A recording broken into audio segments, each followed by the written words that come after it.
दोस्तों, आज हम बात करने जा रहे हैं नील नदी के बारे में। नील नदी अफ्रीका की सबसे बड़ी विक्टोरिया झील से निकलकर विस्तृत सहारा मरुस्थल के पूर्वी भाग को पार करती हुई उत्तर में भूमध्य सागर में उतरती है। यह नदी युगांडा, इथोपिया, सूडान और मिस्र से होकर बहते हुए काफी लंबी घाटी तक जाती है। नील नदी दुनिया की सबसे लंबी नदी है।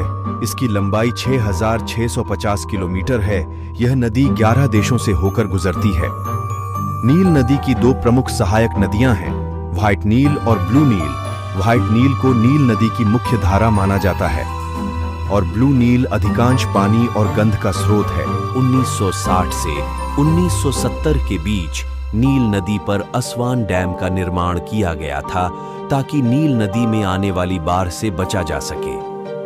प्राचीन मिस्र के पिरामिड के निर्माण में नदी की भी महत्वपूर्ण भूमिका थी, क्योंकि निर्माण के लिए इस्तेमाल पत्थरों को नाव से ले जाना था।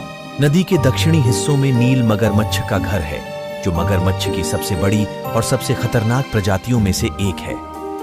नील मगरमच्छ, जो हर साल कई लोगों की मौत के लिए जिम्मेदार है।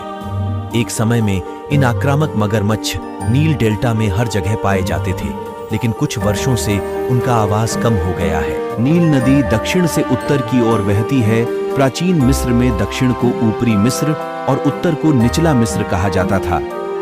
मिस्र में पूरे साल भर में सिर्फ 1 इंच बरसात ही होती है, लेकिन फिर भी हर गर्मी के मौसम में नील नदी का पानी बढ़ जाता है। ऐसा इसलिए होता है क्योंकि दक्षिण में नील नदी के स्रोत इथियोपिया में उस समय बारिश हो रही होती है।